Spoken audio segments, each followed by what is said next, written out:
श्री कृष्णा, राधे राधे। वैशाख मातम, छठा अध्याय।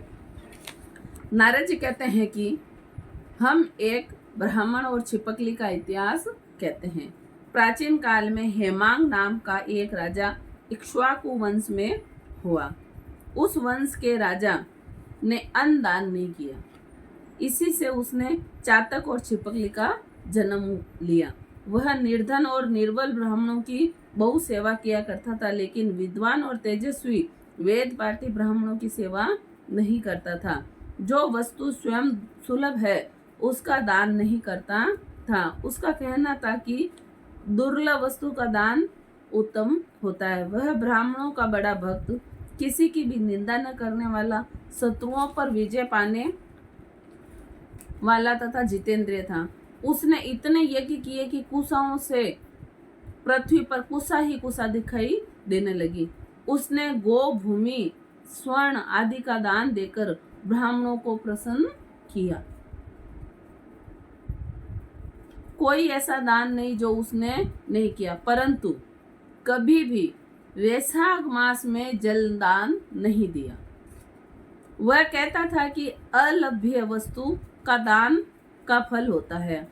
जल तो सहज में ही लभ्य है, अतः वह राजा लूले, लंगड़े, अंधे एवं जीविकाहीन ब्राह्मणों की सेवा किया करता था, किंतु वेद पाठी, तत्वज्ञानी और ब्रह्मवादियों की पूजा नहीं किया करता था। वह कहता था कि विख्यात ब्राह्मणों की सेवा तो सभी करते हैं, अनाथ, अनपढ़, लूले, लंगड़े और दरिद्र की दुर्गति और यही दया के पात्र हैं। इस दोष के कारण वह 3 जन्म तक उसको चातक की योनि मिली, फिर 1 जन्म तक गिद्ध बना, फिर 7 जन्म तक कुत्ते की योनि मिली और फिर एक राजा के महल में छिपकली की योनि में उत्पन्न हुआ। इस प्रकार उस राजा को मिथिलापुरी के राजा श्रुतकृति के घर में छिपकली बनकर द्वार की चौखट पर कीड़ों का भक्षण करते हुए 87 वर्ष बीत गए। एक समय श्रुतदेव जी ऋषि भूखे प्यासे दोपहर के समय मार्ग में थके हुए मिथिलापति के घर आए। ऋषि को देखकर राजा ने खड़े होकर उनका बड़ा आदर सत्कार किया, मधुपर्क आदि करके उनका पूजन किया और उनके चरण धोकर अपने माथे पर उस जल को छिड़का। देव योग से उस जल की एक बूंद छिपकली पर भी जा पड़ी। जल की बूंद पड़ते ही उनको अनेक योनियों का ज्ञान हो गया। वह हाय हाय कहने लगा कि हे ब्राह्मण देवता, मेरी रक्षा करो, मेरी रक्षा करो। छिपकली के ऐसे वचन सुनकर ब्राह्मण को बड़ा आश्चर्य हुआ और कहने लगे कि तू कौन है और क्यों इतना विलाप करती है? तू अपना सब वृतांत कह, मैं अभी तेरा उद्धार करूंगा। ऋषि के ऐसे वचन सुनकर वह छिपकली कहने लगी, हे ब्राह्मण, मैं इक्ष्वाकु वंश में उत्पन्न वेद शास्त्र का ज्ञाता था। मैंने अनेकों गोदान, यज्ञ दान, बहुत से कुएं, तालाब, बावड़ी बनाई, अनेकों दान दिए और धर्म पूर्वक राज्य भी किया, तो भी मुझे स्वर्ग न मिला। 3 जन्म तक चातक, 1 जन्म कुत्ते की योनि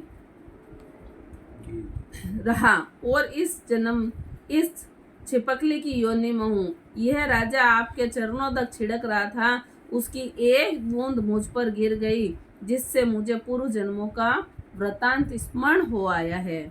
अतः अनेक पाप नष्ट हो गए और 28 जन्म तक छिपकली की योनि भुगतनी पड़ेगी, सो मैं इन जन्मों से डरता हूँ। अब आप कृपा करके कहिए कि मेरी यह दशा कैसे हुई? तब ऋषि ने अपने ज्ञान चक्षु के द्वारा सब वृतांत जान लिया और कहने लगे कि मैं तुम्हारी बुरी योनि का कारण जानता हूँ। तुम ध्यान देकर सुनो। तुमने भगवान के प्यारे वैशाख मास में कभी जल दान नहीं किया। तुमने जल सुलभ जान यह समझ लिया कि यह तो बिना मूल्य ही मिलता है और धूप मार्ग के प्यासे ब्राह्मणों को जल दान नहीं दिया। महात्माओं की अवज्ञा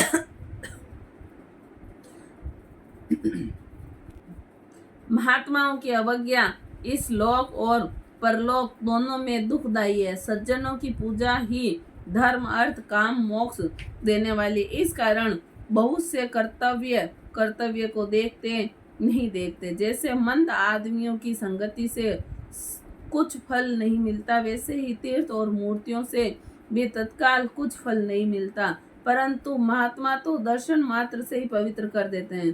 साधु सेवा से न कोई सज्जन दुखी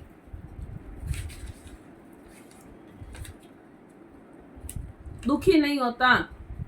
तुमने न तो जल दान की है, न साधुओं की सेवा की है, इस कारण तेरी दुर्गति हुई है। अब मैंने जो वैशाख मास में पुण्य किया है वह तुझे दूंगा, उसी के फल से तुम्हारी शांति होगी। इससे तुम्हारे भूत, भविष्य, वर्तमान तीनों कालों के कर्मों के संस्कार दूर हो जाएंगे। यह कह ऋषि ने जल स्पर्श कर एक दिन के वैशाख स्नान का फल उसको दे दिया। जल के छींटे लगते ही वह सब पापों से मुक्त होकर दिव्य रूप धारण कर छिपकली का रूप त्याग कर नमस्कार कर आज्ञा लेकर स्वर्ग को चला गया। 10,000 वर्षों तक सुंदर भोगों को भोगकर इक्ष्वाकु वंश में ही महाप्रभावी काकुत्स नाम से उत्पन्न हुआ और 7 द्वीप तक पृथ्वी का राज्य करने लगा। बोले श्री कृष्णचंद्र भगवान की जय। श्रीमन्नारायण नारायण नारायण, लक्ष्मी नारायण नारायण नारायण, राधे नारायण नारायण नारायण, गोविंद नारायण नारायण नारायण, पिता नारायण नारायण नारायण, माता नारायण नारायण नारायण, लक्ष्मी नारायण नारायण नारायण, बोलो नारायण नारायण नारायण। जय श्री कृष्ण।